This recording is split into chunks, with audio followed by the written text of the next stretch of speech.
Yes, you already know what it is. Two of the best bad guys in the biz. I go by the name of Steph Fronin, and that's my main man, Aaron McKee. What up, y'all?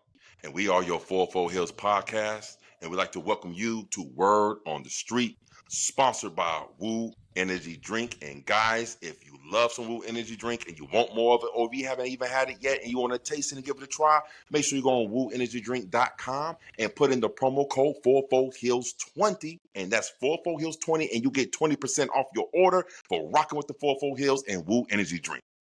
They all taste delicious, y'all. Strawberry banana's number one, though. I'm biased. It's delicious. It's delicious. I'm partial to dragon fruit. Yeah, there's not too many strawberry banana energy drinks out there. It's delicious. That is true. That is true. But man, let's get into Word on the Street. We're gonna start with your boy, Karrion Kross. You see this little clip? Let's get into it. He's doing a little interview, and he gets a text message. And the guy interviewing him was like, "Oh, I see that text message. It's none other than Paul Heyman texting him." What do you think about this, bro? Are they just friends? Or are they just something brewing? I mean, look, Paul Heyman has spoke very highly about Kross before he left the E. Yes. So I think this is more of a personal relationship type of ordeal. You know, I've heard people say Kross is going to be the one in the box. Nah. There ain't no way in the hell you can have Kross come out in the box. That'd be crazy. That would be crazy. I mean, it would give a whole bunch boost to the E that is much needed. Yeah. There's no way in hell that's Kross in the box. But I think that's more of a personal message. I think that's more of a, hey, how you doing? How's everything going with you? Or maybe the E is coming back knocking on his door. Because where's WrestleMania? In Vegas. Where's Karrion Kross from? Vegas. New York, but residing in Vegas. Come on, man. Let's go. Let's go, Karrion Kross. Look. Open challenge, bro. Brock Lesnar. Karrion Kross music hit. Come on, bro. I mean, that would be more than it would tickle my fancy out this fucking world to see that. But I just don't see it happening because of how sour the ordeal is. And since we're talking about Kross, let's go ahead and talk about one of my words of the streets, Michael Hayes. Michael Hayes, he must be in the daze because he came on the 6 Feet Under podcast with The Undertaker, Mark Calloway, and Michelle McCool, and he said things of the bout of talking about Chelsea Green. He's like, I got a lot of backlash what I said about Chelsea Green, and we hear you, and if y'all support her more, we will push her through. He brought up examples like Kofi Kingston. He brought up examples like Bryan Danielson. Yeah. And I said, well, that's a motherfucking lie. Because what happened to Killer Kross and Scarlett? They was getting a huge buzz. They were bubbling to the point to where Kross said he can hear the stadium walls tremble with the voice of "We want Kross." Yeah. But they never did anything with him. Matter of fact, they gave him mid-card money. He said, nah, I'm better than that. And rightfully so, man. He believed in himself. He's making more money and on the independents now than he did in the E. Yeah. So he chose himself, and he chose the right deal. So my point of saying, Michael Hayes, man, don't tell fans that you hear us, because there's been a lot of times we wanted certain superstars to be pushed because we like them, and you guys keep turning a deaf ear to them. Like Killer Kross was number one. Bro, what Michael Hayes said was, it made zero sense. Because he's like, if you're getting this buzz from people and then we as the company WWE then push that person, then you're not going to like them no more. I was like, what? I was like, that makes no sense. So we're going to ask for them to get pushed. Y'all push them. And then we're going to be like, fuck that guy. Fuck that girl. No. It's not how it works, bro. No.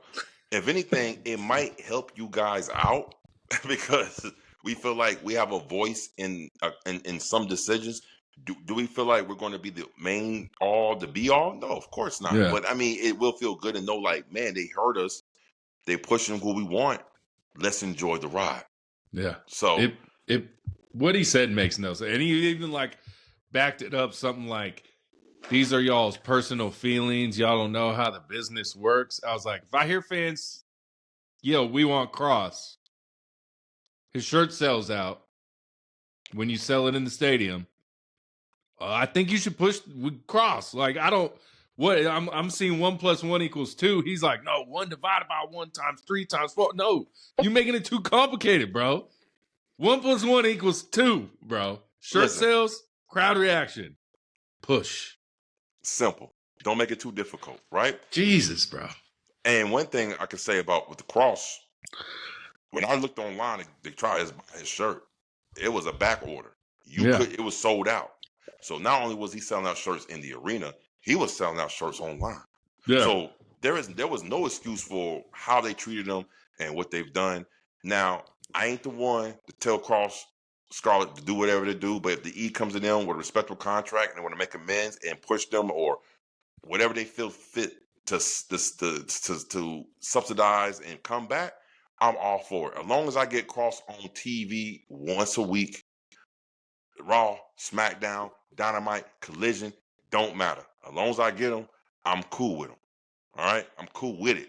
Perfect. So, bro, I know it's in the crate, bro. It's an hourglass.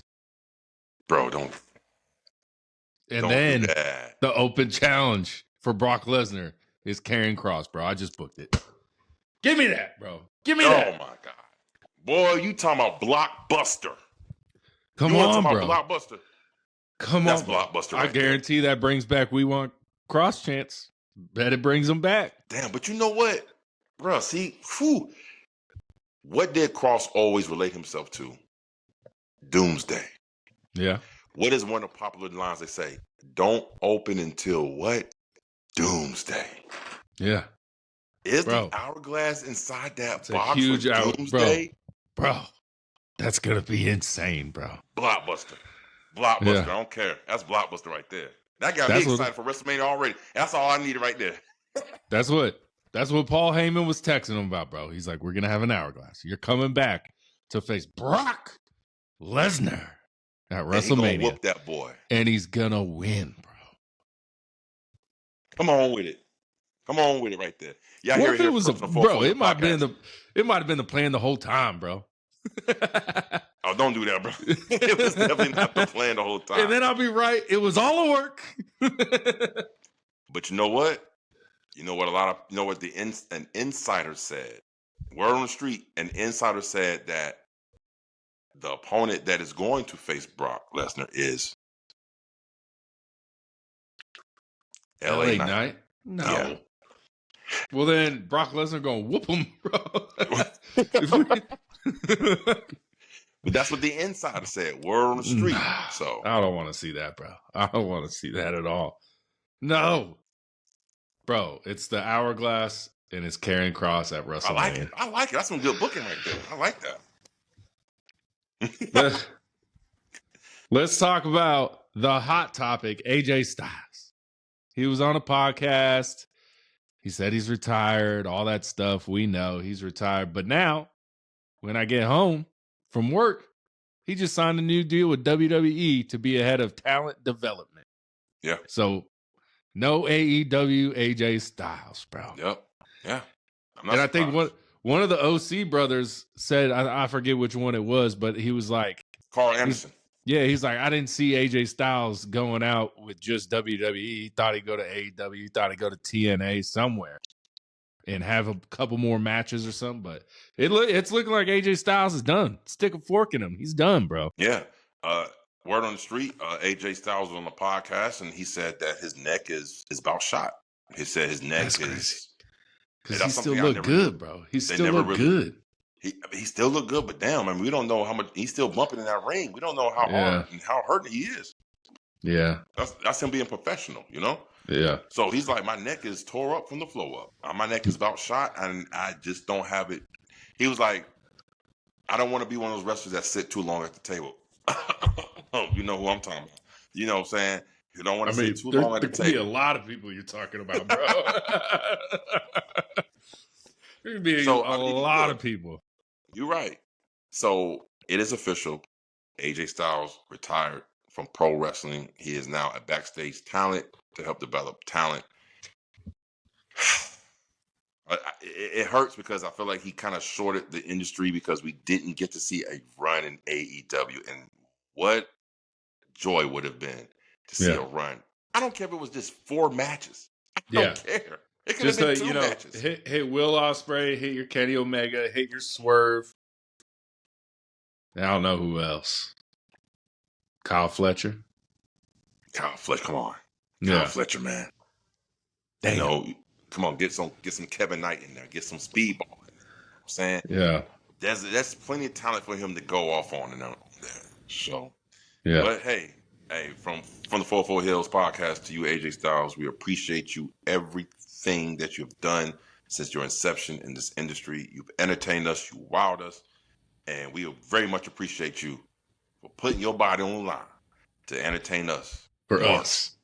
We appreciate sickos you, man. and marks and feds or whatever you want to call us, bro.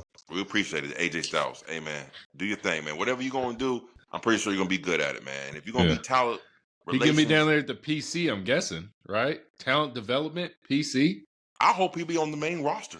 Like, they have some young gunners that need some of his tutelage on the main roster. So I hope it's something that he'll be doing on the main roster. But appreciate you. Thank you, AJ Styles. Thank you, my guy. A little AEW news, and we talked about this last night on our AEW review. Warner Brothers Discovery was going to Netflix. But the sports stuff like the TNT and the TBS were staying outside of that, and they were going to have to form their own company or something now. Now it's looking like Paramount is going to buy all of Warner Brothers Discovery. All of it. So basically, we would just get AEW on Paramount now instead of HBO Max. Right. So I'd be able to cancel one more subscription, baby. See ya. One more subscription. Hey. Well, again, we talked about this a little bit, like when we was talking about who owns what, and like I said, it was surprising to me to find out that WBD actually has a stake of ownership in AEW. That's something I did not and was not aware of. So with that being said, I think that just gives me more proof that AEW ain't going nowhere. It ain't going. I don't think major companies like that puts investment into promotions if they don't see something in them. If they don't feel like they're doing good numbers. They don't feel like they're garnering traction. Now, let's go ahead and talk about this while we're talking about it. AEW, a lot of people want to talk about ratings. They want to talk about the ratings are doing this, fluctuating. And a lot of components go into that because it's 2026, streaming, internet, a lot of things, DVRs, there's a lot of things that can go into why the ratings fluctuate and decrease as it do. But one thing that doesn't fluctuate and always maintain, it either maintains or it rises, is their pay-per-view buys. And I think that is what's important, to be honest with you. Yeah. I mean, that would seem the most important to anyone. I feel like, pay-per-view buys. I mean, they said they end off the World's End was like 140 pay-per-view buys. 140,000 people bought that pay-per-view. And, again, like Aaron's harped on it, and I agree. You say it, man. You say, get an AEW app. Yep. $20, $19.99 a month. You get all Dynamite Collision, ROH, all the pay-per-views. Why not? Yeah. Tony, make your own app. Yeah. Make it the AEW network. It's no longer the WWE network. Make it the AEW network now. Yeah. It makes sense, man. WWE was just way ahead of its time when that app came out. So, do it, Tony. Do it, Tony. Yes, sir. Let's keep it AEW related, a little WWE sprinkled in. People online were tweeting at Dustin Rhodes saying they want to see Goldust back in WWE. And he's like, nah, bro. He said, I ain't coming back. He said, I ain't ever got a raise there. I can't. He's like, I'm more free to do what I want in AEW. He's AEW ride or die, bro. Ride or die. Dustin Rhodes. He said his best run of his career was in AEW. Yeah. Now, let me ask you this question. Do you agree with that? As a fan, watching from Goldust to AEW, do you agree with that? I mean, he's having he can be more. I mean, Goldust was kind of himself, just whatever he was doing. But I mean, I would say, yeah, because I feel like a lot more people, like I'll even bring up people at work, they'll be like, who really don't watch wrestling, but watched it back in the day. I'll be like, you remember Goldust? And they're like, nah. I was like, he was just like flamboyant motherfucker. He was always covered in gold, his face paint, but they're like, nah, I don't really remember. So maybe he's right, man. Wow. Maybe he's right. Yeah. I agree with him though. I definitely agree with that. His best run, because he wasn't the gimmick. He wasn't a gimmick.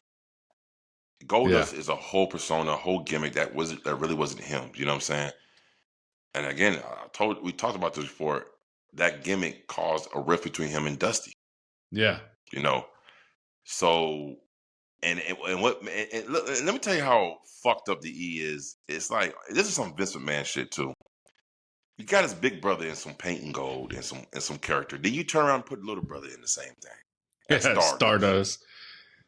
Bro, I ain't gonna lie. When Cody Rhodes first came in to WWE, and like, I'd been knowing Goldust for years and years and years and years. I was like, oh, that's Goldust's kid, bro. Like, because they were so far apart, you know? Yeah. And I was like, it's like Dustin Rhodes, Cody Rhodes. I thought it was like 3 generations. Right. Because they were so far apart in age, and I've been knowing Goldust and Dustin Rhodes forever. And then all of a sudden, it's like, no, that's Dusty's kid as well. I was like, oh, shit. I didn't even know that, man. Like, right. Well, let me ask this question. This is some good shit right here. What is your favorite inception of Cody Rhodes in the E before the American Nightmare? That's because everyone's going American Nightmare. Man, that's what I'm saying. Probably his run with Randy Orton and all them. What were they called? Legacy. Yeah, that was probably the best. I think my favorite run was the Unpretty Cody. The one where he wore the face mask. Yeah, he wore the face mask. So like right after dashing Cody Rhodes, he turned into undashing Cody Rhodes. Was my favorite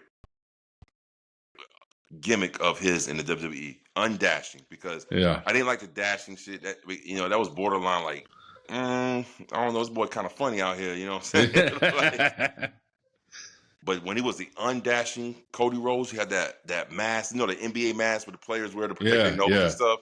Yeah, was the undashing Cody. He used to have people that hand out paper bags because you're ugly, and you know what I'm saying. But he was ugly himself, deformed. That's what he's supposed to be. That was my favorite inception of Cody Rhodes before the American Nightmare. Yeah, Stardust was all right for a minute, and then it just was like, man, this is. I wasn't feeling the Stardust shit, man. Yeah, it was cool just to see. Yeah, he said, "I'm done. I'm out of here. I'm out of here. Release me from my contract." And they're just like, "All right, you can go. Peace. Perfect. Peace, brother." But yeah, American Nightmare. Nothing comes close to that, bro. Facts. And speaking of Cody Rhodes, bro, he says his next contract will be his last contract in WWE. Didn't say how long he's going to sign for. Didn't say. I still see him wrestling for another at least 5 years, bro. At least 5 years. Yeah. Who retires first? Cody Rhodes or Roman Reigns? Roman Reigns. You think so? Because the movies? No, I just think Roman Reigns, health conditions. Leukemia. He's healthy, bro. The dude looks like $1 million, bro. But that's him fighting and treatment, and he's a disciplined person about his diet, and that's why he looks the way he looks. But I mean, word on the street is he's still fighting leukemia. It may be low traces of it, but he's still fighting it. He'll fight it for the rest of his life. That's what he said at that press conference. But so come on, Roman. I need 10 more years of Roman, bro. Look, I'm gonna be honest. He can retire at WrestleMania 50. I'll give him 8 more years. No, fuck that. Let me tell you this. I ain't gonna be greedy. Give me 3 more years. 3 more solid years of Roman. And let it, somewhere in those 3 years, let's resume the bloodline storyline and let that be the final chapter, the end of the all to be all. Let him get another championship run. And he get one coming up. He get one coming up, bro. If he does those things, I will put him on the Mount Rushmore of the WWE. That means The Rock is coming off. Yeah. I hope. I hope Roman wins this belt from CM Punk at WrestleMania. And then we get a nice long, year-long run where he's there. Like I said, I don't need him every week. Give me twice a month, bro. Twice a month show up, bro. 2 Raws a month. Skip the other 2. Show up to 2 Raws a month, bro. I got something for you. You gonna love this, because that should give me goosebumps to think about it, because you sparked my idea when you said what you said. Let him beat Punk at WrestleMania for the World Heavyweight Championship. Turn around and beat Cody Rhodes again for the WWE Championship. Let him have 2 completely different titles. Again? Oh, you want 2 titles again, bro? 2 title reigns. I'm down. One more again. 2 title reigns at the both at the same time? Both at the same time. And you're saying, and that means you think Cody Rhodes is beating Drew Mackey at WrestleMania? Of course. Do you? I need that trilogy again. But if anyone, because the word on the street is they want Jacob Fatu in that match. And Jacob Fatu, I was like, if y'all wanted him in the match, I don't know, put him in Elimination fucking Chamber. That would have made the most sense if you want him in the match. But we always know WWE, we can get there however we want. Like Bianca Belair, Rhea last year at EL, Rhea just inserts herself. It happens.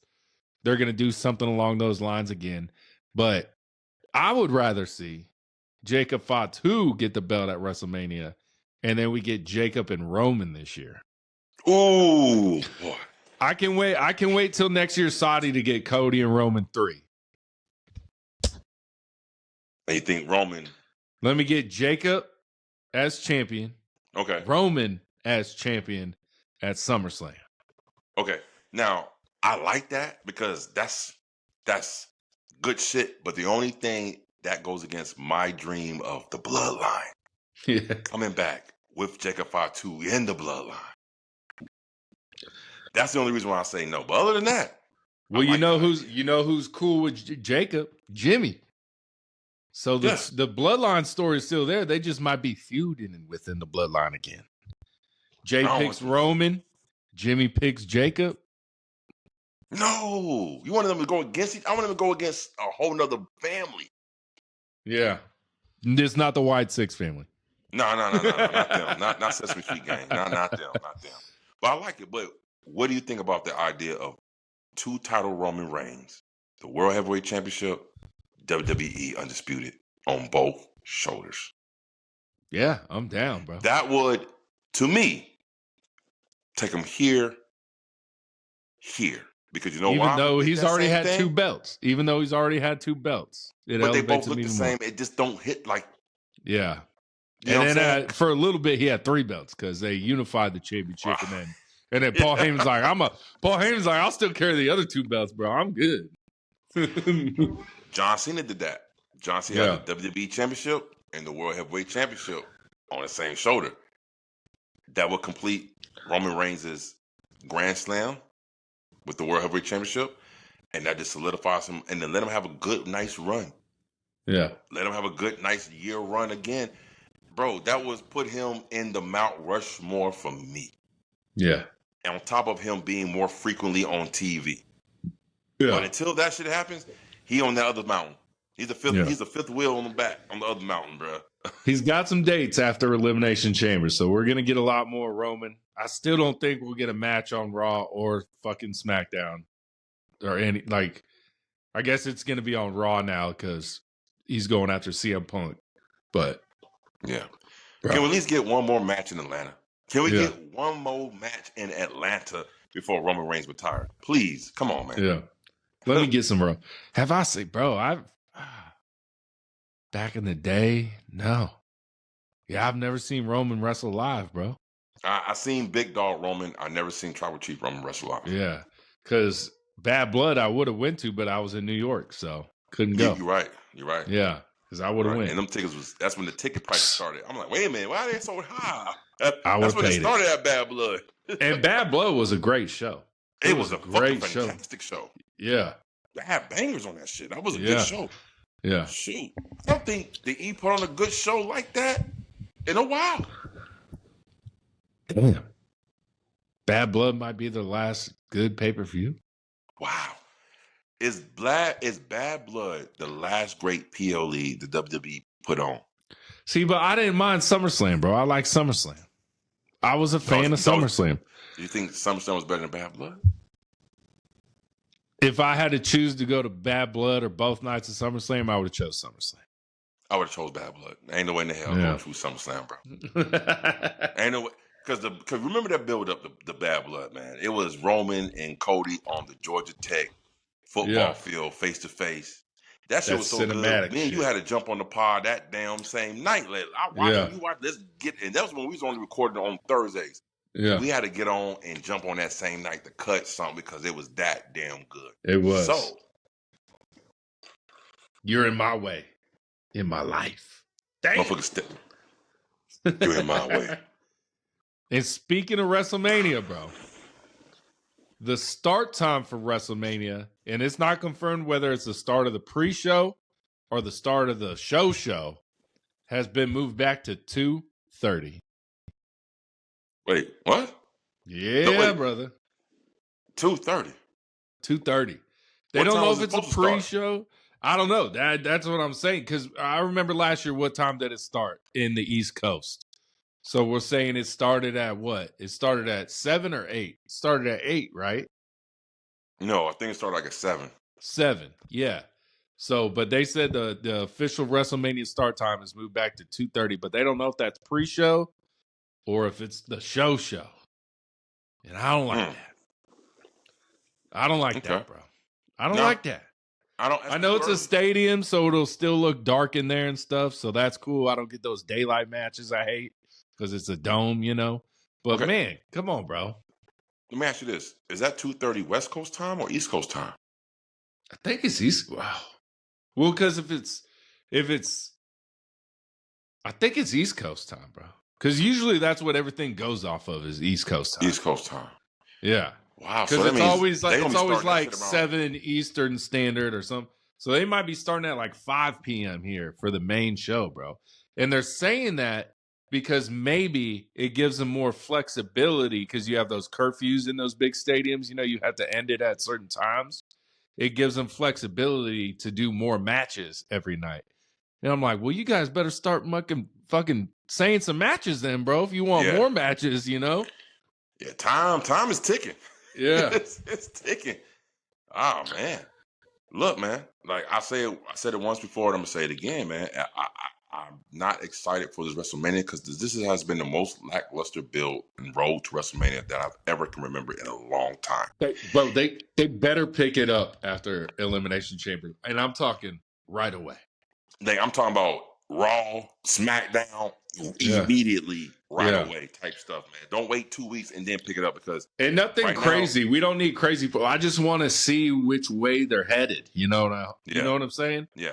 I hope it ain't Randy Orton versus Aleister Black. I don't want to see that at WrestleMania. I don't want to see that. Oh no! I think I'd rather see Randy Orton and Joe Hendry again. You know, Hendry. I definitely want to see that. I know. I'm just saying. I was just comparing about how shitty Aleister Black versus Randy Orton at WrestleMania would be. You know what? I'm gonna say it. If Randy Orton got to be involved in anything, I'd rather him be involved, like we talked about the other night. And it ain't going to be a 3-way. It's going to be a fatal 4-way for the WWE Championship against Drew McIntyre. I'd rather for him to be involved in that than to put him against one of these Aleister Blacks or the Joe Hendrys of the world. Yeah. Drew, Jacob, Cody, Jacob, Randy. Randall's. I'm down for that, bro. Fatal 4-way. Yeah, maybe when Cody wins the championship, he gets to say he gets to pick his opponent and be like, and you know what? Since we're having problems with Jacob Fatu right now, let's throw him in this beast, you know? You don't want to do that, Cody. You biting off more than you can chew, my boy. Yeah, I wouldn't do that, but... You know what I mean? Yeah. But that's great. We'll see what time WrestleMania actually starts, but they're moving the start time for something back. Yeah. Okay. I guess up, back. I guess it's the same thing. We're saying the same thing. Bro, did you see this video that just happened? Darby Allin's doing an interview in an Uber? No. Bro, it just happened like a couple hours ago. Now I saw it on Twitter, bro. He's doing like a podcast interview in the back of an Uber. He's in the back of an Uber. And the Uber driver's like, he's like, sir, this is extremely rude. I don't know what you're doing. If you're talking to your sponsor, your AA sponsor, I don't know what you're doing. But can you please get off speakerphone? I've been driving since 5 a.m. And Darby's just like, bro, like, he's like, it's not my AA sponsor. He's like, I'm straight edge. I don't do that stuff, you know? And the Uber driver's like, just like, bro, it's rude. Can you please get off? And Darby Allin's like, can we just finish the interview real quick? And the Uber driver pulls over on the highway and kicks Darby Allin out of the Uber, bro. Wow. And then starts freaking out like, get out of my car! Get out of my car! No, I didn't see that. You gotta send me that. You gotta send me that, man. I did not see that. Wow. So, okay. So a couple of revelations that you just unfolded right there. One, Darby Allin said he's straight edge. He don't do anything. He just I didn't know that. That's you know, reminds me of Phil. You know what I mean? Two, wow, this Uber driver must really don't like getting paid. Like, I don't care. At that point, I don't care what you're doing. As long as you're getting paid, bro. What you go ahead talk, bro. I don't know what to say. Shit. The people doing the interview to Darby Allin, he's like, you getting a 1 star, bro. This is 1-star behavior, bro. Oh my God. And then he's like pulling over and he's like, get out of my car. Darby Allin's like, we're on the highway. He's like, I don't care. Get out of my car. What? Yo, you please send me that so I can see that. I did not see that. But that's crazy. That's crazy. But you know what? I was driving home from work and it was just like Darby Allin kicked. I was like, what? And then I pulled up the video, bro, played it over my Bluetooth. I was like, what the hell, bro? But don't that sound like some Darby Allin shit? If it ain't gonna happen to anybody, it's gonna happen to Darby. And he said, I guess Darby might have had like a little bit of face paint, or it might have just been his tattoos all over his face, you know?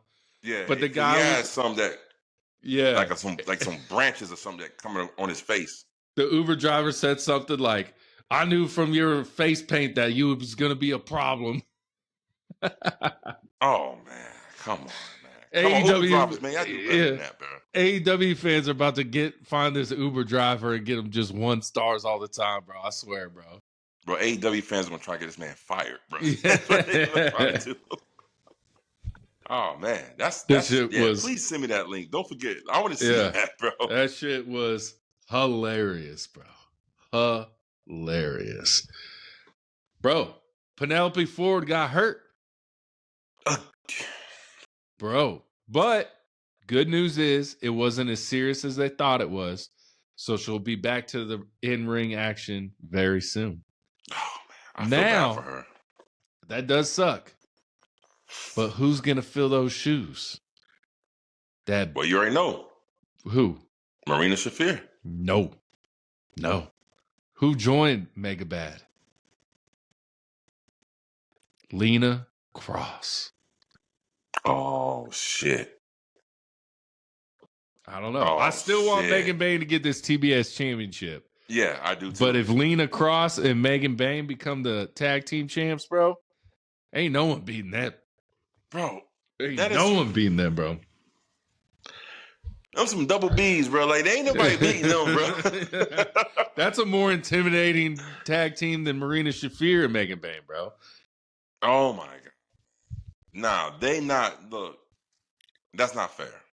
You can't put straps on 2 imposing women like that. And it's like fair. The Sisters of Destruction, bro. That's what I call them right there. Yeah, exactly. Because the Brothers of Destruction, I was like, that was a hard team to beat. Like, who's gonna beat Undertaker and Kane? Remember who was the Japanese dudes they just kept power bombing and fucking they were like teaching each like Undertaker was like, no, you're doing the last ride wrong to Kane, and they just kept slamming these. God, I can't remember their names, bro. Oh my God, hold on. I want to say they had like blue and white striped pants. Yeah, Japanese guys, bro. God, I can't remember that. Mr. No, like I don't want to butcher the wife's name. I ain't gonna try. But the move, the sit down driver, the Michinoku driver, he was one of the names of that group, and there was not Tozawa, not Tajiri. It was the other dude with he had the blonde type of hair, but Kane and Undertaker were just toying with the fellas, Yeah. bro. Just toying with them, bro. Oh my God, man. What is his name? Somebody, hey, Yeah. Stunner. Who was in that Japanese group that Yeah. to where it was the same group that had the manager Mm-hmm.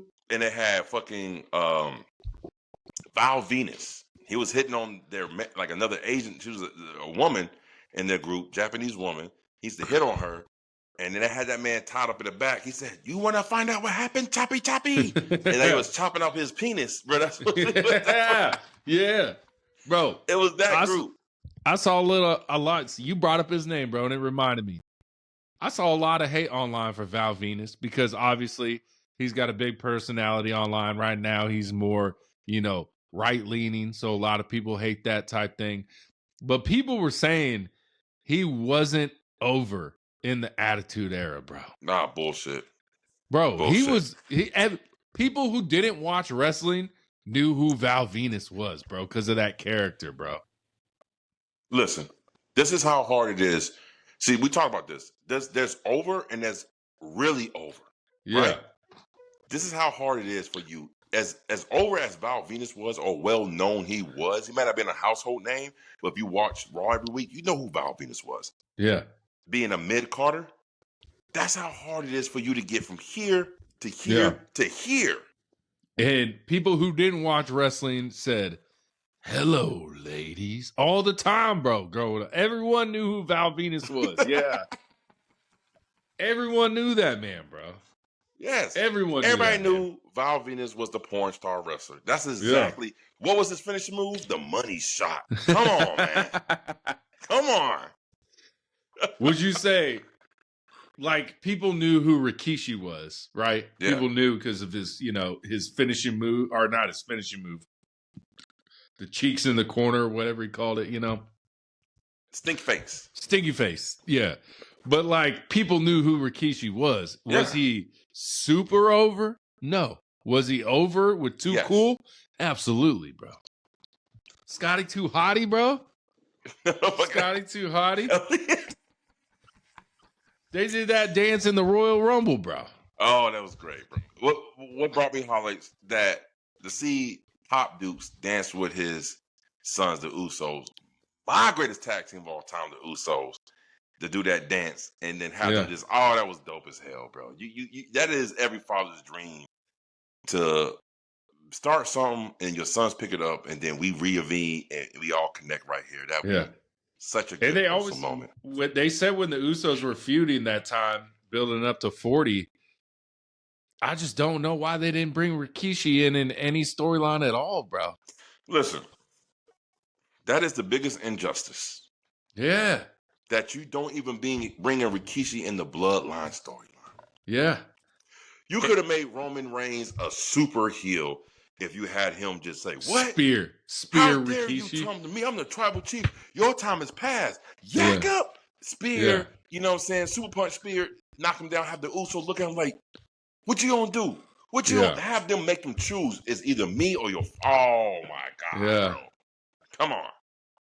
Roman just beating the crap out of Rikishi, and the Usos just standing there like, what do we do? What do we do? And then they save their dad from Roman, bro. Come on, bro. It's easy money, WWE. Or they don't save their dad from Roman. Or they don't. They jump in. They jump in and start stomping Rikishi, bro. Bruh. They got a chance to. They still can tell this story with Solo, Jimmy, and Jey. They can still tell this story. Like you said, the Tongans get rid of Solo. He's like in limbo. He kind of tries to come back to the bloodline, and they're like, "Nah, bro, you ruined that." And then here comes Rikishi trying to get his son back in with the bloodline, bro. You can do it. Hell yeah. It could be Rikishi playing peacemaker between the Usos and Roman. Hey, everybody make mistakes, but that's still blood. Mm-hmm.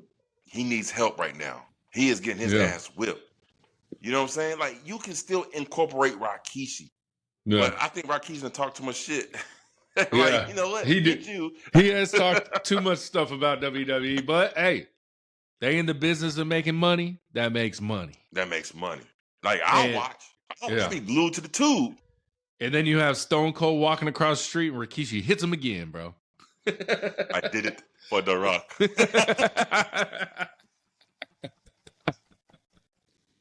Oh, man. Yeah. Yeah. Yeah, damn, bro. So crazy. All right, Mercedes Monet. Okay. She's returning to wrestling, but not AEW for right now. I think she's going on like a European indie run again. I think I saw the first city was like Poland or something like that. One of those countries over there in Europe. How you feel about her returning to wrestling but not coming straight back to the AEW, bro? It goes perfectly with the storyline, and I think they're going to tell.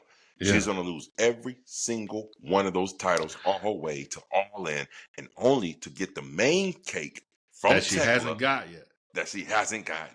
Come on with it, man. Yeah. She's going to go on a tour and lose all of her belts, and then come crawling back to AEW. And just say, you know what? I didn't even need all those belts. Only needed one title. And it's that title I haven't had yet. Ooh, and she gonna and look, if you don't think Tekla and Mercedes Monet gonna put on a banger, you're sadly mistaken. And you think it's Tekla, still champ at All In, bro. We're talking August. We're talking August. I'm going with it. We in February. I'm going with it, man. I'm going with it. I can't desert my gal, Tekla, the toxic spider. She's going with it. She's going all the way to All In with the champion, bro. Because think about it. Who do you see taking that title from her? No one right now. Unless they want to give it back to Statlander, I guess. Or unless they want to give it back to Toni Storm. Yeah, that might be a fan question, bro. That might be a fan question. Uh-oh. Y'all stay tuned for the fan question at the end of the Heelz podcast. Yeah. Because Tony's been doing this, in my opinion. Going down. Okay, we're going to wait to the fan crew. We're going to talk about that because I disagree. That bullshit she's been doing with Orange Cassidy. That's some bullshit, bro. But yeah, Mercedes Monet returning to wrestling, just not AEW. What's the next pay-per-view after Revolution? What is it? God damn. Is it Double or Nothing? I think it's Double or Nothing in New York. That sounds right. In Queens. April? Yeah. April? I think it's Double or Nothing. May, June, July. Oh, man, we still got we might have 4 or 5 pay-per-views knowing Tony Khan's ass. We're going to have another one, AEW, in between pay-per-views. That's the name of pay-per-view, in between pay-per-views. In between pay-per-views. Shit. Discounted rate, bro. Discounted rate. All right, we talking about this WWE Hall of Fame. And D. Von Dudley wants Triple H to induct none other than Spike Dudley to the Hall of Fame. Well deserved. Really? Bring him in. Yes. No. Bro, come on. Name one banging match from Spike Dudley. I don't need to have banging matches because it's about banging spots. With him, that was his forte. He took all those crazy ass spots, man. Yeah. He did. He took some, bro. Spike Dudley highlights, bro. I'm like, this man should be dead, you know? Yes. But I do feel like I forget who it was, but he was like, they just entering too many people every year in WWE into the Hall of Fame. And they're starting to run out of people to put into the Hall of Fame. Bingo. I forget who said it. I was watching the clip and I was like, damn, that's a good point, bro. That's a good point. That's why your introduction, AJ, the night he fucking retires from the WWE. That man said he put the gloves down. My gloves down. Take him out. You in the Hall of Fame. Damn, that already shit. Yeah. And then he did say something like, they running out of people Triple H put himself in. I was like, hey, Triple H deserves to be in the Hall of Fame. Yeah. So that's crazy. Yes, most definitely. So like he said an argument that I was like, they are running out of people. And he's like, Triple H put himself in. I was like, but Triple H deserves to be in the Hall of Fame, bro. Like, that's true. He do. Yeah. He deserves to be in the WWE Hall of Fame. He was a major player in WWE. Now, how he got to be a major player, that's up for discussion. But what's not up for discussion, the fact that he was one. So, yes, he deserved. Yeah. But does Spike Dudley deserve to be in the Hall of Fame? Yes, he do. You think? He do. Damn, he do. Bro, I don't know. He was one of the mainstays in the Attitude Era. Mainstay? I feel like his run was like not that long, bro. But again, those spots, those crazy spots he took. Who deserves, this is fucked up to say, who deserves to be in the Hall of Fame more? Spike Dudley or Hornswoggle? Both. Both. Both. Because look, not every Hall of Famer needs to have a banging 5-star match in the ring all the time. I think it's more about what you brought to the table, definitely when it comes to the entertainment-wise.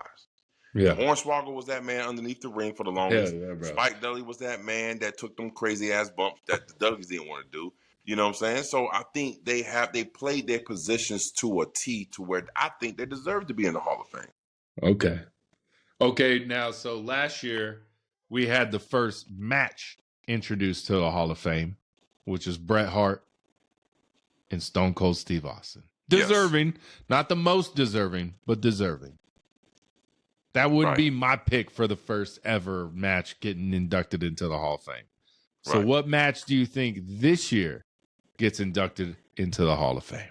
Undertaker versus Shawn Michaels. Shawn Michaels. Yeah, yes. That's okay. Besides the obvious, I knew we were both going to say that. Right. We were like Shawn Michaels and Undertaker at the other WrestleMania. Like, both of them. And I think the match that deserves it the most, that isn't going to happen this year because two of the motherfuckers are in AEW. It's the TLC match between the Hardys, the Dudleys. I agree. Yeah. I agree. And Edge and Christian. But that's not going to get introduced until Edge and Christian are done with AEW, obviously. I definitely agree. I think Undertaker and Kane, one of their matches, needs to be inducted into the Hall of Fame. The Inferno match, bro. The Inferno match. It's one first of its kind. I think that deserves to be a Hall of Fame nominee. Let's go ahead and go with Trish Stratus and Lita. They main event Monday Night Raw, the first women in history to main event Monday Night Raw. That's a good one. That should be in the WWE Hall of Fame for matches. Let's go ahead and run with that.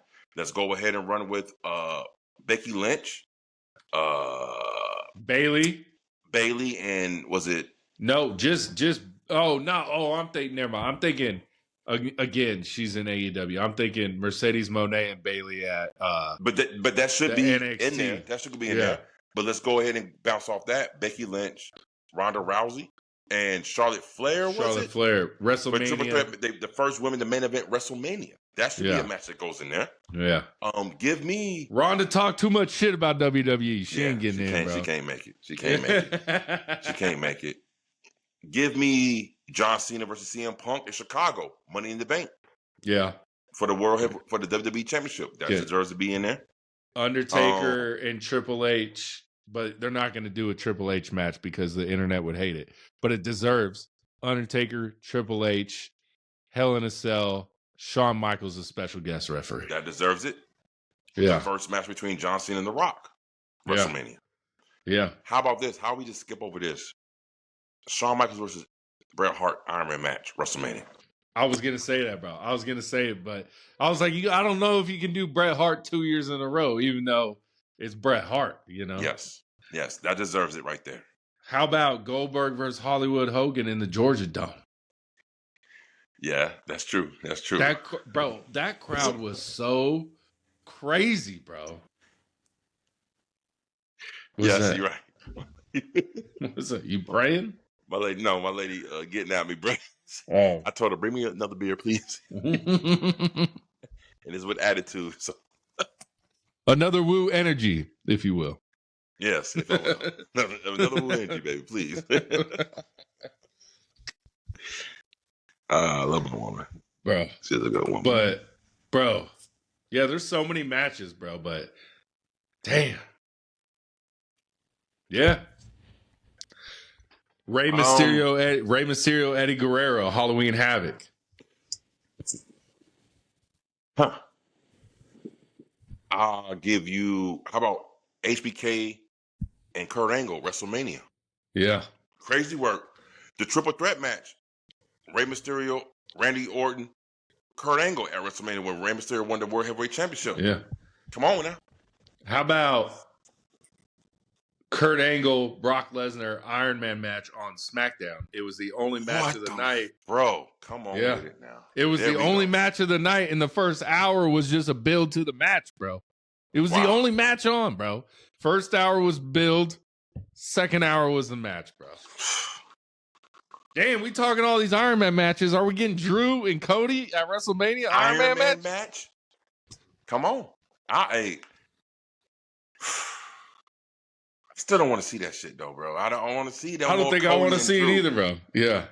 But I wouldn't be mad if it's an Iron Man match. If they're going to put on a banger and it's going to let them boys play out in their ring and let them really sink their teeth in and really demonstrate their talents without any time restrictions, I'm here for it. That would be the only match I will accept for WrestleMania between Cody and Drew McIntyre for the WWE undisputed championship if it's an Iron Man match. That is the only way. What if we do an Iron Man match with Fatu, Cody, and Drew?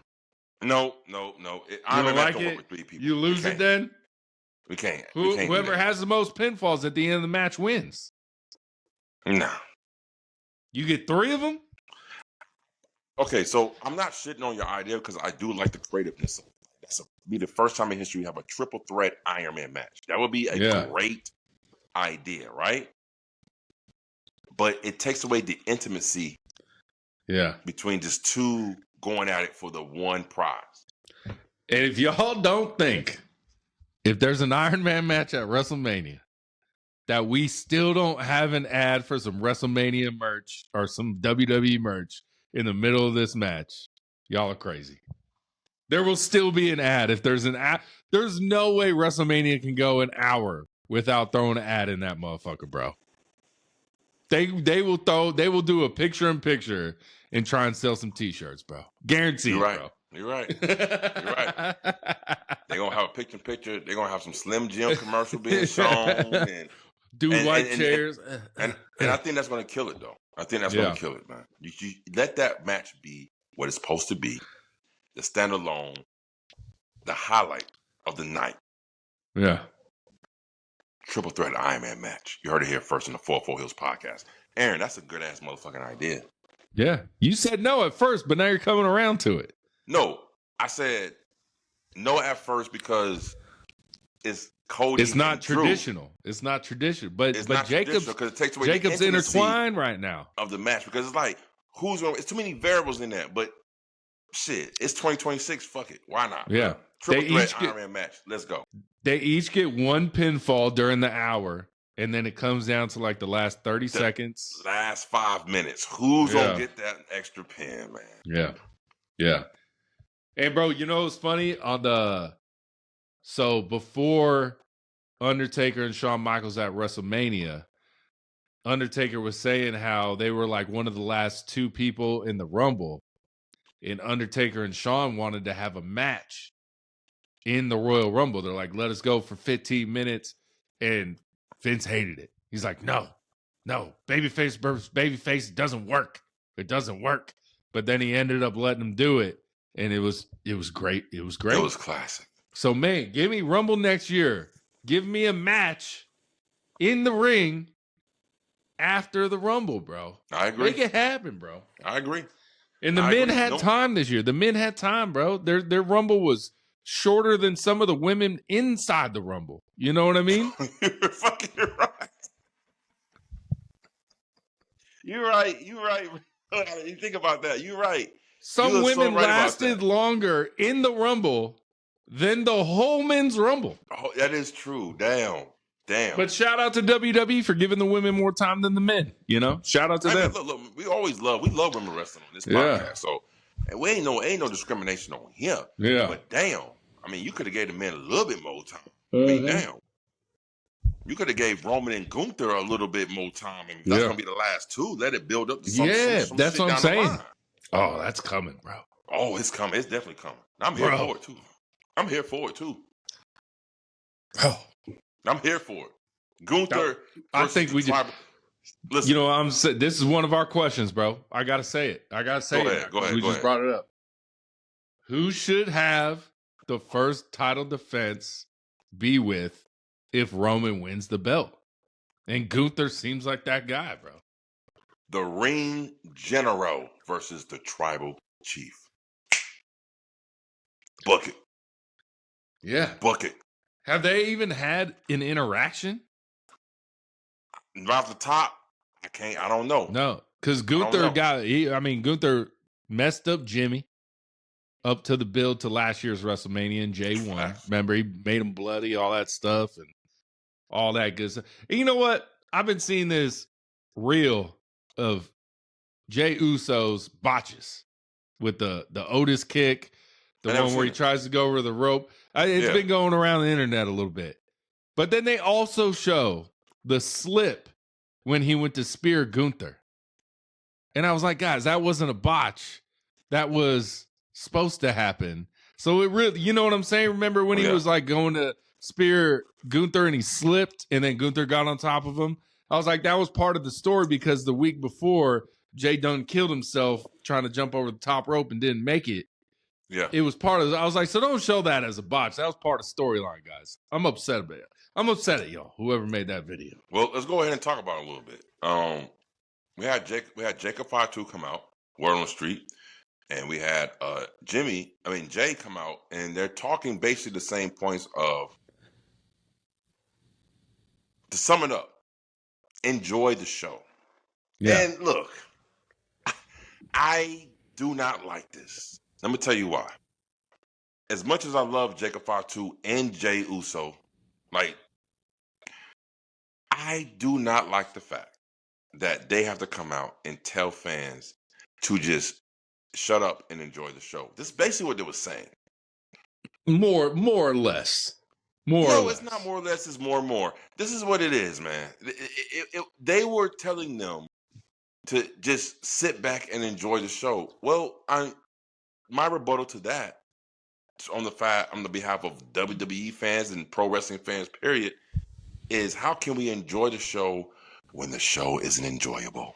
I think the biggest thing, because they were talking about Jay's hate online compared to the stadium, bro, and that is the biggest disconnect, I think, from the IWC to in-ring watching it live, is that Jey Uso gets so much hate online. So much. Even WWE posts a thing, he gets dislike. Him winning against Gunther, dislike. But then you're in the stadium, and you're like, this is the most over guy I've ever seen in my life, because the crowd is it's just me. You know, like there's so much of a disconnect with Jey Uso from online to that stadium, bro. Let me ask you this. Have you ever been in a club before? Once or twice. Have you ever been in a club and a song comes on that you know, but ain't your favorite, but because you got a little alcohol in you and everybody else is jamming to it, you jam with it too. But when you get back in your car, it ain't something that you're going to put on right away. You ever had an experience like that before? No. I mean, I don't think, because I don't react to music like that. I'm like, if I like a song, I like a song. If I don't like a song, I don't like a song. Okay. Well, let me go ahead and generalize. There's no song that is played that I will be like hyped up to that then I'm like, nah, I don't like that shit, really. Yeah. So it's like this. This is what I think is happening with the E fans and Jey Uso. It's like the club situation. If you've been in a club and you don't like certain songs because it just don't move you like that, but damn, you got a little alcohol in your system, you got your girl with you, and you see her getting down with it, so you get down with the song itself. It doesn't necessarily mean you like the song. You're just participating in the moment. And I think that's what's happening with WWE fans when it comes to Jey Uso's entrance. They are participating in the moment, and they're not really fucking with Jey like that outside of his entrance. You think, bro? You think that? I don't know, bro. I just think. But why is it only with Jey has so much disconnect? There is no other superstar on that roster that has so much of a disconnect than Jey Uso compared to what we see on TV. I think it is with people that it's cool to like Jey Uso in the arena, and then it's also cool. It's like herd thinking, bro. It's herd thinking.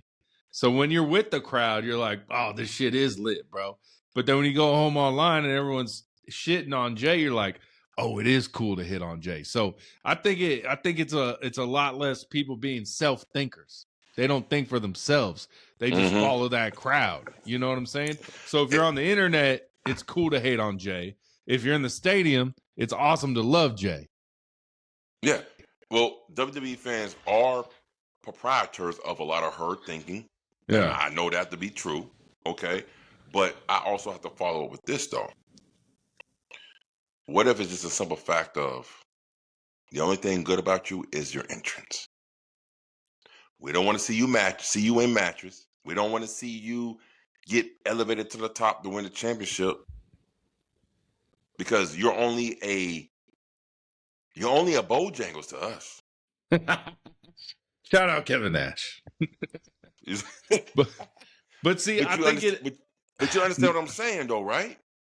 Maybe because I've heard people say online that Jey Uso ain't nothing but a dancing clown, and that's why I'm like, wait a minute, y'all going a little bit too far now.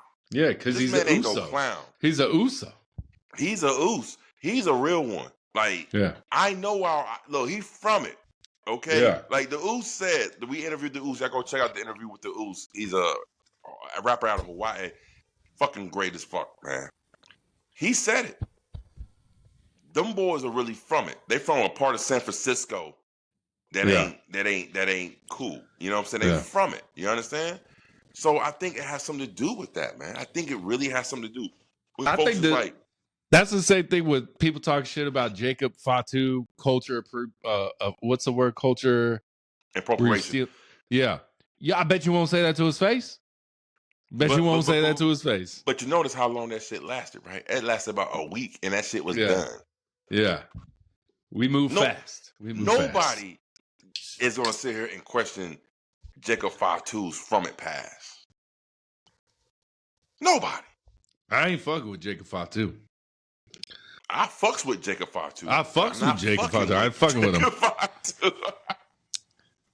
I see Daniel Garcia in public. I'm fucking with him, though. Bro, you gonna smash that man, bro. You gonna smash that man in the wall somewhere, man. But Jacob Fatu ain't that guy. Jacob Fatu is a real one. But again, I find it funny. But again, let me harp back on where we started from, right? I don't like it when pro wrestlers, any wrestlers, come out and basically trying to tell you what to accept. Yeah. Basically tell you, just enjoy the show.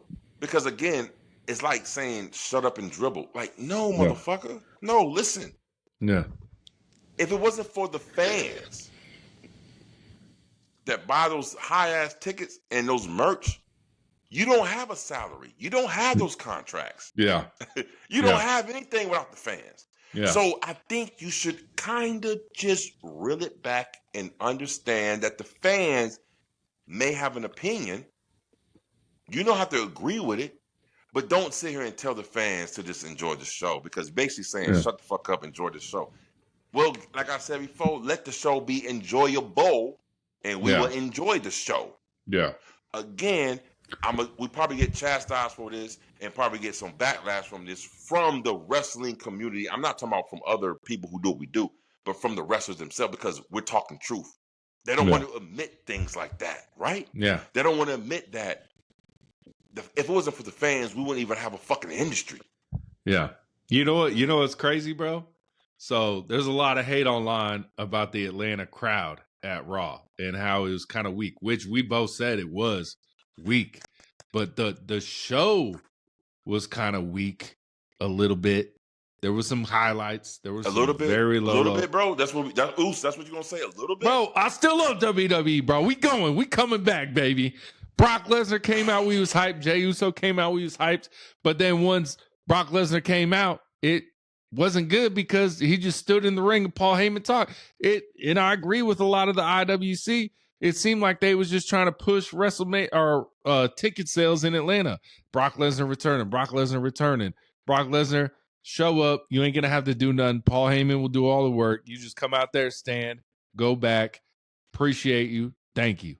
But it's so crazy how a WWE show can come to Atlanta and it's one of the worst crowds of the year, but an AEW show can come to Atlanta and it's one of the loudest crowds of all time in AEW. You know what I'm saying? It's crazy. I know there were some of us that were at both. There's been a lot of us that were at both. There was a lot of us that were at both.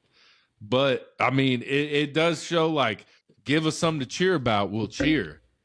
That WWE show didn't give us a lot to cheer for. Exactly. Yeah. Exactly. And you're on point. Like, again, you can't compare an AEW show to a WWE show. Okay? An AEW show is really high octane. Like, they're trying to outdo each other. It's like, yo, come on. Yeah. You mean to tell me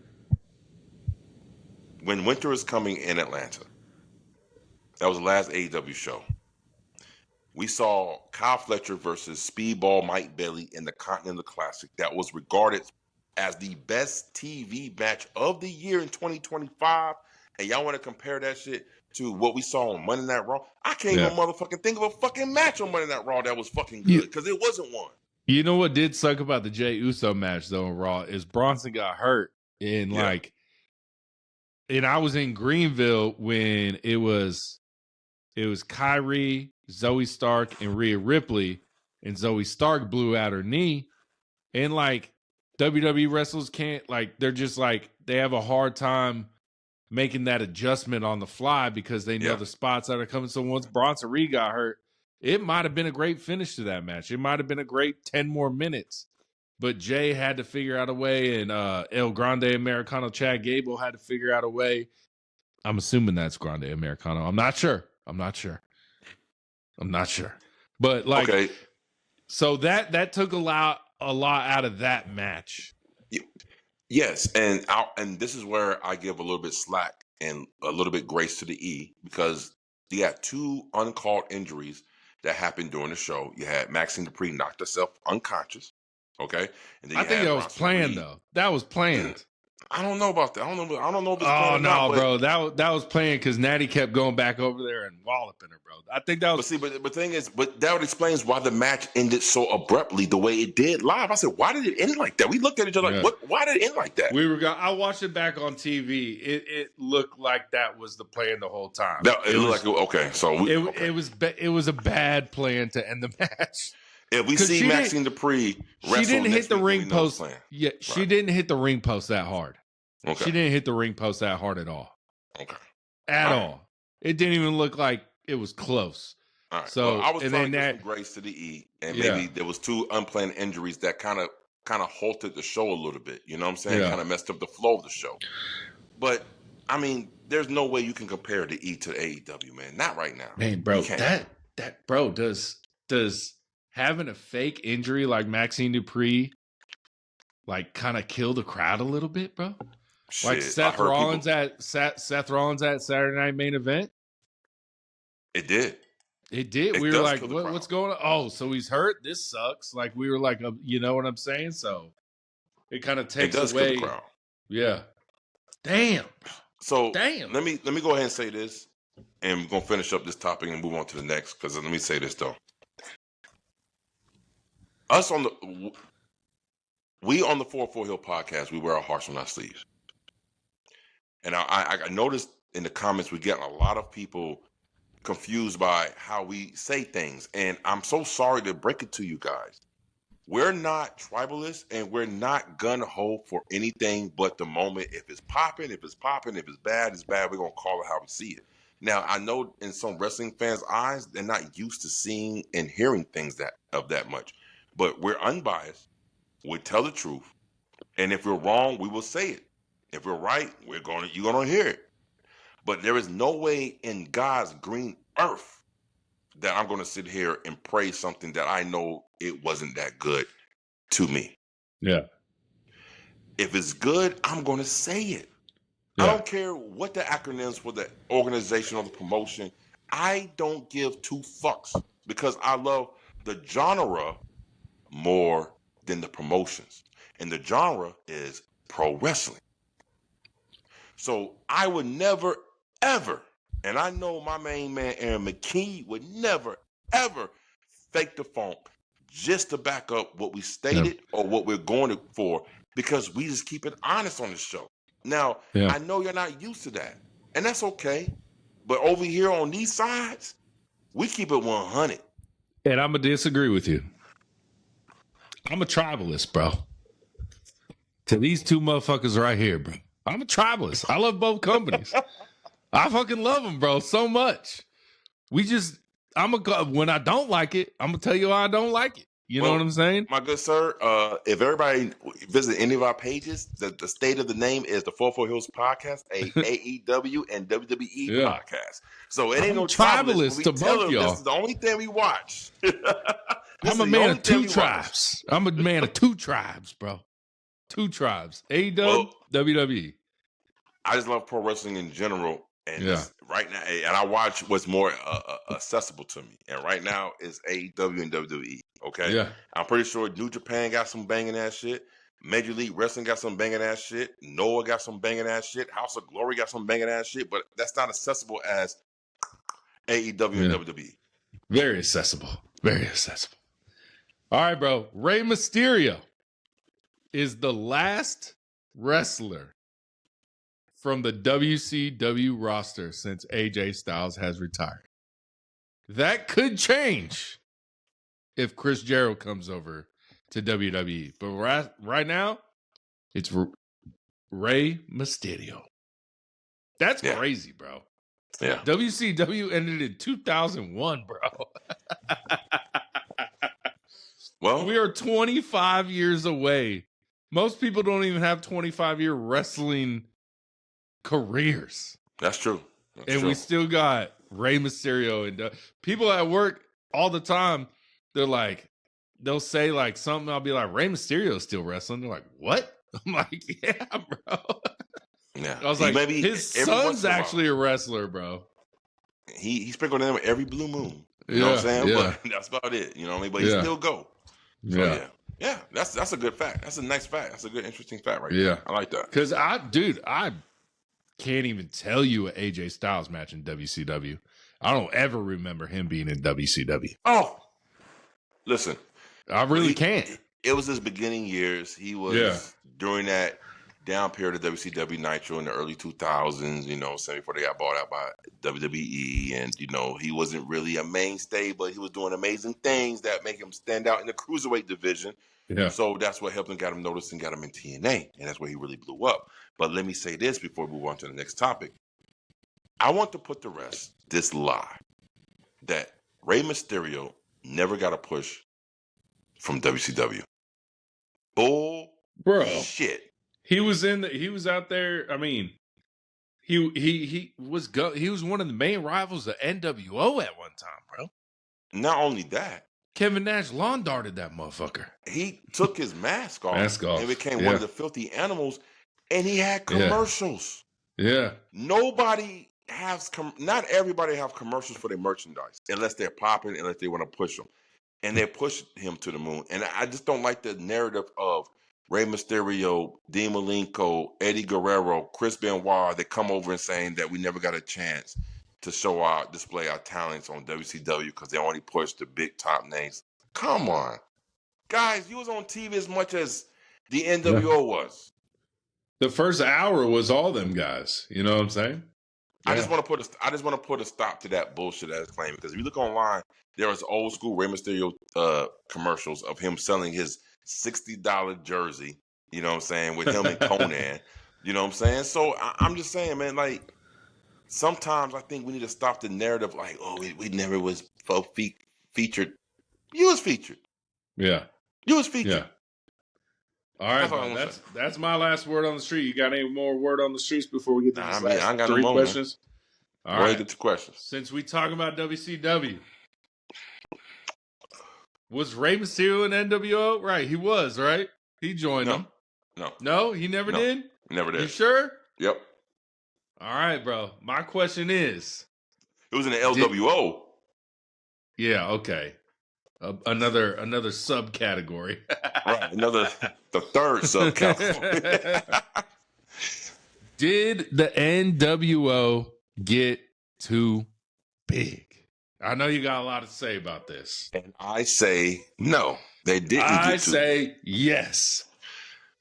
Well, I say no because the NWO was supposed to be the third wrestling organization in the battle between WCW and WWF at the time, and it was supposed to be the NWO. Now, I think a lot of people has forgotten that the NWO, when it first started, it was called the New Wrestling Order before it was called the New World Order, okay? They were a wrestling organization trying to carve out their own niche. That's why they had their own pay-per-view, sold out. You never seen The Shield. You never seen DX have their own fucking pay-per-view because there was a faction. There was not another wrestling organization trying to take over another wrestling organization. Okay? So to me, I never thought it got too big. I just felt like they went a little long in the tooth with the same old objective every week. Yeah. Every day. But I was never mad at how many people in this because I always knew, even as a kid, I'm like, they're trying to be another wrestling organization, and you need people. You can't just have Scott Hall, Kevin Nash, Six-Pac, and goddamn Hulk Hogan as your wrestling organization. Like, come on, bro. Let's think about that for a little bit, man. It's like you say you'll start an NBA basketball team and say, I'm just going to have a general manager and a head coach and 2 players. You can't do that shit, man. But to me, I see where they were going. They wanted NWO to like branch off and be their own everything, you know? It wasn't working, bro. It was never gonna do that because we knew NWO as the first 3. Scott, Kevin, Hogan. So it was always NWO versus WCW. So if NWO branches off to their own thing and there's 20 members, so they're just going to wrestle each other, where's the storyline there? You know what I mean? Right. Oh, well, see, there you go with the storyline thing. Yeah. So the storyline was them taking over WCW and trying to topple them. So there was never going to do it because WCW was the mainstay, but it was fun to see them try. Right? It was fun to see them try to conquer. And let's keep it a buck. While everybody's complaining and pissing and moaning and bitching about how many people was in NWO, NWO made stars. They made Buff Bagwell. They made Scott Steiner. When he turned on his brother, bro. Come on. That was bro. I was so upset as a child. I was so upset. That was crazy work, man. I was like, how dare he? He turned on the dog-faced gremlin. Yeah. Let's talk about Scott Norton. Yep. Yeah. No one knows about Scott. That was one of my favorite wrestlers growing up, like in WCW. This dude, Scott Norton, was the broad, he used to be a tag team called Fire and Ice. But Scott Norton was that guy. He went to NWO. I said, look at this dude right here, okay? Let's talk about how Six was the face of the cruiserweight division of the NWO. And we're talking about X-Pac. Yeah. I don't know. Let's talk about how they had managers. And a lot of people don't even remember this. A lot of people don't even... Was it Ted DiBiase? That was the first manager, but guess who was the second manager who joined them? Who was it? Rick Rude. Oh, yeah, that's right. No, was Rick Rude the first? No, Rick Rude was with DX when they first started. No, Rick Rude was actually... Wasn't Rick Rude with DX when they first started? I think Rick Rude... Yeah, Rick Rude was with DX for a while, a little bit, and then he went to WCW for the NWO. But guess what? A lot of people don't even mention his name, and he was in the NWO, and a lot of people don't even mention him. I'm talking about Dusty Rhodes. Okay. Dusty Rhodes was in the NWO. Big Show. He's looking for Dusty. You got Dusty on the bottom shelf, bro. Come on, bro. Look at that. Yeah. Dusty Rhodes, NWO. He was a part of the NWO. He was the outsiders manager. He used to wear the red leather jacket. Come on, daddy, outsiders. Come on. I think when Sting went to, where'd he go? He went to Wolfpack, right? Or yeah. I think that is when WCW started falling off, bro. Sting was our guy, bro. No. Bro, he was the thing that was against NWO the whole time. No. And then you joined the Wolfpack, bro. I am not going to fall in line with this old repetitive ass narrative that Sting joining the NWO is what the downfall of WCW. Let's keep it a buck. Let's keep it a buck. When Sting joined the NWO Wolfpack, because the Wolfpack was the babyface group of the NWO. Mm-hmm. Even though the NWO was very much liked by everybody, but they never came out in public and said, we're the faces. Well, the NWO Wolfpack was the faces, and they joined Sting. You got Macho, Nash. You had Conan. Yeah. You know what I'm saying? Like, then the only person who didn't deserve to be in that damn group was Lex Luger. I never understood Lex Luger in the NWO Wolfpack. I never did. Yeah. And to this day, as much as I love Lexi, bro, he was good to me. My favorite iteration of Lex Luger was not the total package Lex Luger. It was the All-American Lex Luger when he fucking body slammed Yokozuna in the damn off the Navy ship. Remember that? He came off that damn helicopter. You know what I'm saying? He body slammed Lex Luger. You see what I'm saying? It was Sting, bro. Sting killed WWE or WCW when he went to Wolfpack. No, he didn't. Because Wolfpack was selling shirts out the merch. It was a fucking different vibe. There was more of a hip-hop vibe, and it was a great thing. Now, I think a lot of contributing factors factored into WCW not being successful as long as it should have been. And it started with backstage creativity, no fucking control.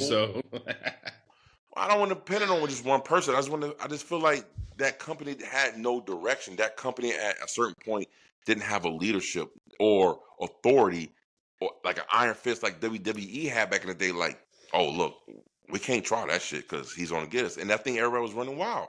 There was no authority. That's what I think that ended WCW. And then the second thing that ended WCW was AOL Time Warner.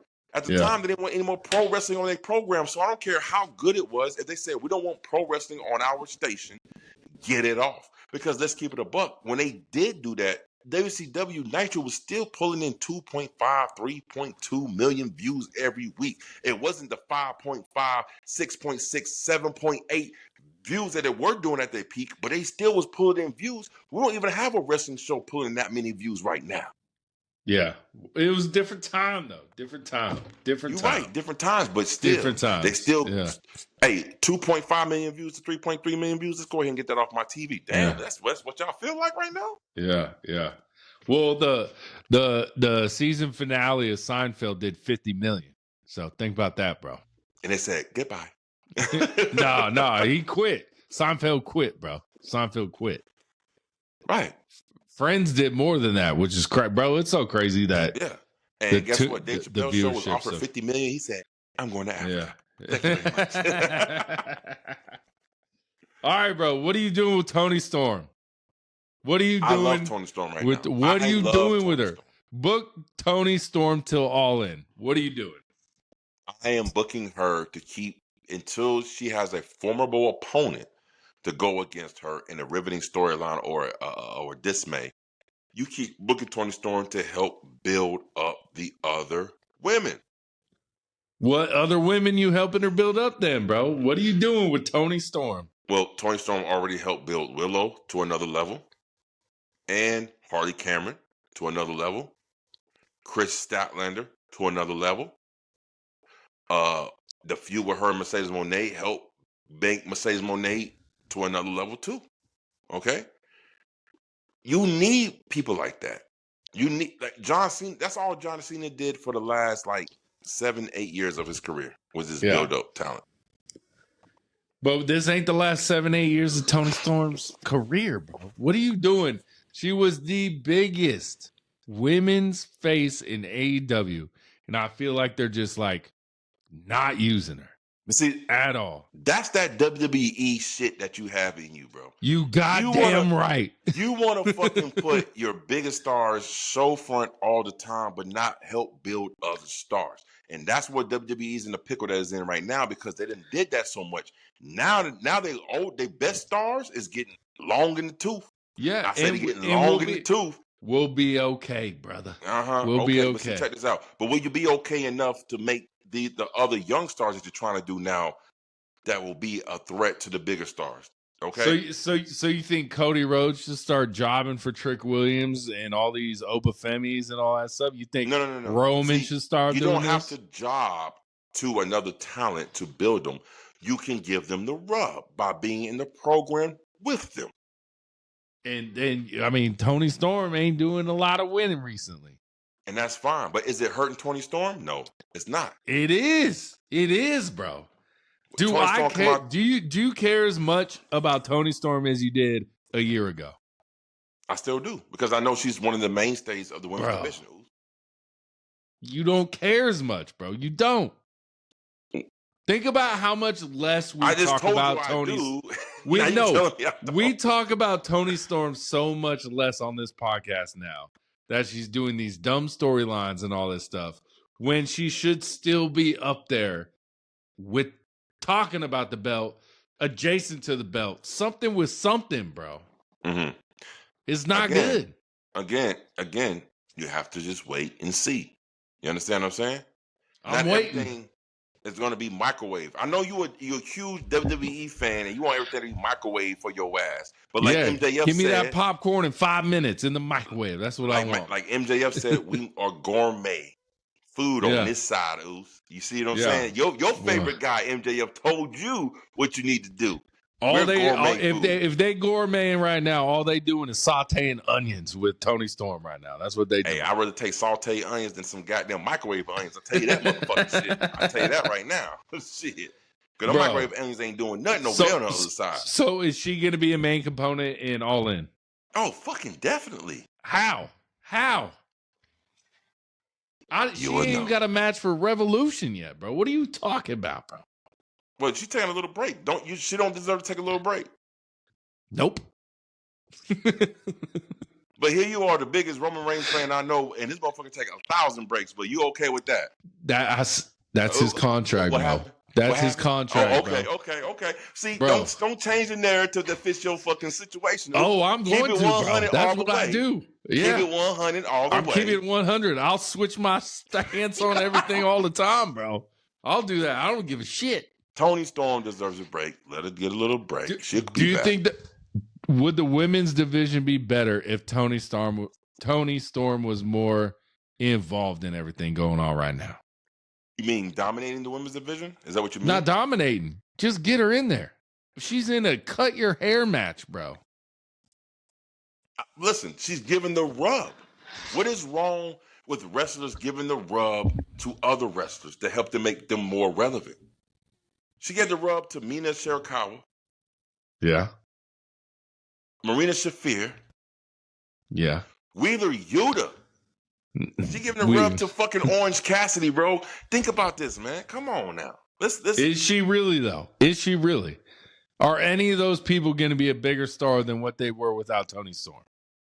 I think they're a lot more relevant with after they've been through the rub with Toni Storm than before they wasn't. I don't think Marina or Maria Shirakawa or Marina Shafir. They got two similar names. Goddamn it.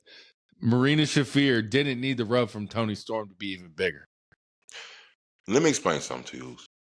For you to sit here and say that the up-and-coming Marina Shafir don't need the rub from the biggest women's wrestler in their company, she got John Moxley rub. She got John Moxley rub.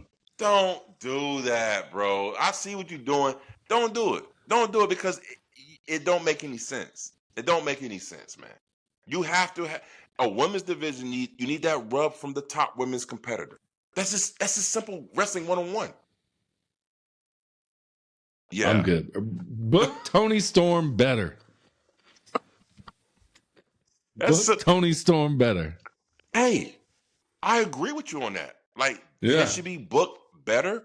Yes, but I'm not mad at how she's been booked because she's given the rub to so many other talents, and that's how you build your business. You got to remember, AEW is still only 7 years in. And they still trying to build themselves some stars now. You just can't keep the top heavy shit because we all know what happens when you keep your shit top heavy, WWE. What happens at the end? Huh? You're the GOAT. That's what happens, bro. That don't make sense. You're the GOAT. I'm gonna let you have that, bro. I'm gonna let you have that, bro. You can have that, bro. You're the GOAT of all wrestling promotion. WWE, we coming back this year, baby. It might not happen in Elimination Chamber. Stop drinking that Kool-Aid, bro. Please stop drinking that Kool-Aid. This is my WWE Kool-Aid, bro. Let me tell you something. As much as I want the WWE to come, they ain't coming back because they doing the same old bullshit, bro. We ain't never left. So for you to say WWE's come back, you have faith in TKO. I have faith that TKO realizes they're not the best thing and they become more hands-off. And I think all those old heads need to be fired. Michael Hayes, Bruce Pritchard, get rid of them. Keep Triple H. Road Dogg seems all right, except for Unreal. They made him look really bad. And I feel like, man, bro, I don't know. Maybe WWE was like, make this guy look bad so we can fire him. I don't know, bro. He looked bad. Was it like that one time? That one time when they were like, oh, if we give the belt back to Chelsea Green, who does she face again? The same old women? Well, if you put the belt on anyone, they're going to face the same old women. But do you know who can make those matches better? Chelsea Green. Bro. Or maybe introduce some new women. I would have told that man, Triple H, I'm saying, let me tell you something. Why are we restricting her to just SmackDown? Let's let the title be across both brands. Yeah. How about that? Let's do that shit. See, nobody said that shit. That motherfucker sitting in that chair with the pot belly was like, you right. Yeah. Like, he didn't know what to say. You know what I'm saying? Triple H's like, but she already beat the two top faces on this program. So how about you give her some new opponents, bro? How about that? There's plenty of women. Golly, bro. Plenty of women. I mean, come on, man. You still got Rhea Ripley, who never won the Women's U.S. Championship. Heelz Sky never won the U.S. Women's Championship. You got some good shit over there. But y'all want to keep this brand split. Bro, you just blew my mind, bro. Split. You just blew my mind. Because you said what they said. Oh, if Chelsea Green wins again, are we just going to put her against the same two women? How about you're the bookers and you can put her against any two women you want? You can choose anyone. You book the fucking show. You don't have to stay with Meechin and B-Fab and these people. You could book her with Alexa Bliss. You could book her with Bayley. You could book her with fucking Tiffany Stratton. You could book her with so many fucking people, bro. You control the show. They put limits on themselves in the room, bro. You just because said they got these imaginary ass lines like, oh, this is the show. But everything what you just said, every woman you just stated, they own SmackDown. Yeah. And you could literally have Chelsea Green as the U.S. Women's Champion and have Rhea Ripley come out and be like, I haven't had that one yet. And the crowd would go fucking crazy. Exactly. You see what I'm saying? But see, they putting restrictions on that. So Triple H. They put restrictions without even knowing it in the booking room, bro. Hey, But hey, this is your people supposed to come back to 2026. We coming back, baby. Supposed to come back.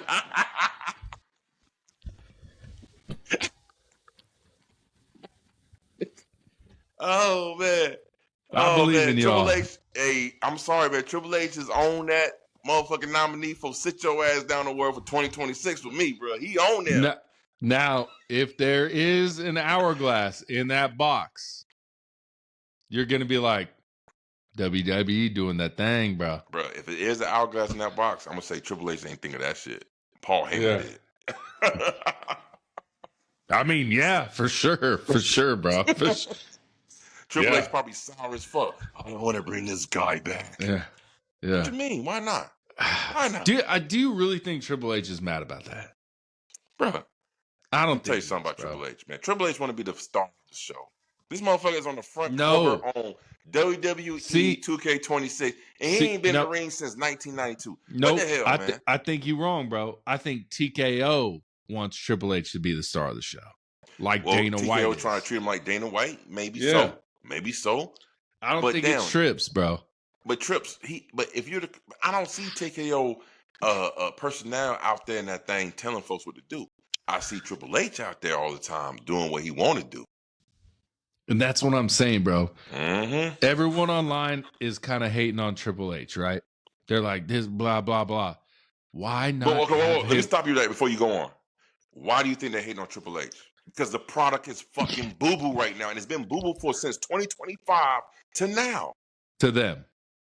To me, I'm okay. I'm about 65% okay. Let me ask you a question. Who had the better product in 2025 and then 2026 right now? AEW or WWE? Man, I think I lost my internet connection. Hold on, let me check this. Yeah. Answer the question. Okay. Am I still entertained with WWE?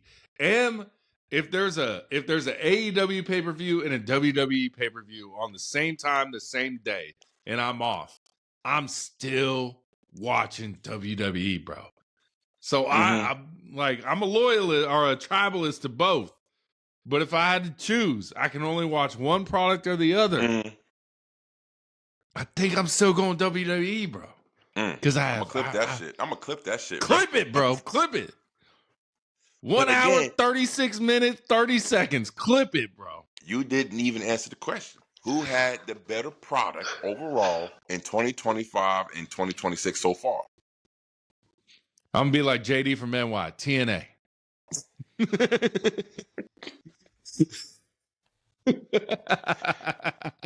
AKA AEW. I'll say it for you since you don't want to say AEW. AEW had the better matches, the better storylines, all that. But WWE it's in my blood, bro. Isn't that what it's about? Better matches and better storylines? Isn't that what it's about? Well, yes. But WWE is my shit, bro. It's like the girlfriend that you just she annoys the shit out of you, but you just won't kick her out your house. You know what I'm saying? Yeah, I understand. You're like, man. Damn, I hate you. But I don't know. I don't know what the world would be like with that. It's like the job you hate, bro. You're like, man, but it pays the bills. It keeps me entertained, bro. But just like in real relationships, you got to keep it a hundo.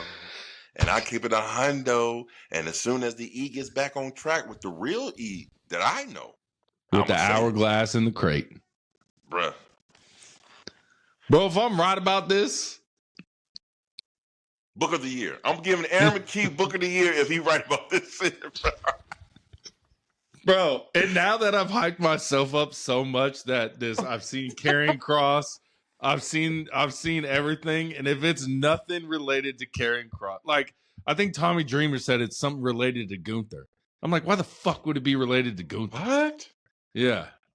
I don't see the correlation, but okay. Yeah. All right. Whatever. It's Rey Mysterio, and you're gonna retire him next week. I don't fucking know. It's goddamn Joe Hendry in that bitch. Oh, dude, no. I can't even listen to you laugh at that right now, bro. That's Joe Hendry in that thing, bro. Bro, I swear to God, if someone backstage says his name and he bursts out that box, I'm gonna say there's no hope for WrestleMania. Oh man, this is how Joe Hendry get introduced to the main roster. Oh my God, bro! He's in the crate, bro. Oh shit! Y'all stay tuned to the 44 Heelz podcast. Bro, we keep it 100 all the way, bro. If it's Joe Hendry, I hope it's raining outside in Atlanta so I can just go stand in the rain and just cry. That's what I hope. In the rain. I believe in Joe Hendry. I believe in Joe Hendry. You ain't gonna sing no more. Bro, but we didn't think about that. We didn't even think about that. Bro, there's no way, bro. Oh man. Oh bro, man. There's no way. There's no way it's Joe Hendry. Bro, I swear if it's I don't think it is, Joe because he's the NXT champion right now. Bro. But if that motherfucker pop up on him. Bro, you almost got me in tears over here if it's Joe Hendry, bro. I'm like, because that makes sense the way he be popping out of refrigerators and shit, bro. I'm like, popping out of cakes. I was like, if this motherfucker's Joe Hendry. I love this. Best goddamn podcast on the fucking internet. Prove us wrong. Prove us wrong, please. Subscribe, like, pray for an hourglass. Glass, please. Hopefully it's not Joe Hendry. Bro, now that you're saying, I'm like, damn, that makes the most sense right now. Oh, man, this is good shit. This is good shit, man. Oh no, it better not be Joe Hendry. It better not be. It better not be Joe Hendry. And it better not be Danhausen, because that's an equally disappointing, bro. That's more disappointing to me, because I mean, I don't think a lot of WWE fans know who that motherfucker is. Bro, you'd be surprised. You'd be surprised. You'd be surprised. God, bro. All right, y'all. Like, comment, subscribe. Pray for not Joe Hendry. Pray for the hourglass. Yeah, bro. Tick tock. Deuces, bro. Deuces.